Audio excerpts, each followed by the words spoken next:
இன்றைக்கி ஃப்ரெண்டோட குட்டி பாப்பாவுக்கு ஃபங்க்ஷன் நடக்குது. அதனால நானும் பிருத்விக்கும் ரெடி ஆகிட்டோம். அவனை ஃபஸ்ட்டே ரெடி பண்ணிட்டேன். அப்புறம் சரின்ட்டு நான் மாட்டுக்குள்ள தண்ணி கட்டிடலாம், அதுக்கப்புறமா ரெடியானா தான் கரெக்டாக இருக்கும் அப்படின்ட்டு என்ன நம்பி இருக்கிற ஜீவன்களுக்கெல்லாம் ஆட்டுக்குட்டி மாடுன்னு எல்லாத்துக்கும் தண்ணி வச்சுட்டு நானும் ரெடியாக கிளம்பிட்டேன்.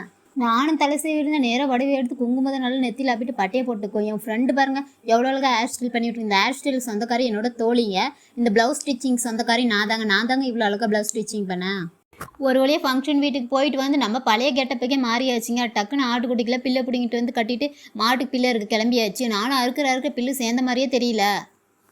இந்த ஆட்டுக்குட்டிக்கு என் மேலே என்ன கோபமோ தெரியல. நான் சாணி வரைக்கும் பூவெல்லாம் பிச்சு போட்டுருச்சு. இன்னொரு சிங்கிள் ஆட்டுக்குட்டிக்கெல்லாம் தலையை ஒடிச்சிட்டு வந்து கட்டிட்டு பில்லு ஓரளவுக்கு அறுத்து முடிச்சிட்டேன். யாராவது தூக்கி விட வராங்களான்னு பார்த்தா யாருமே வரவே இல்லை.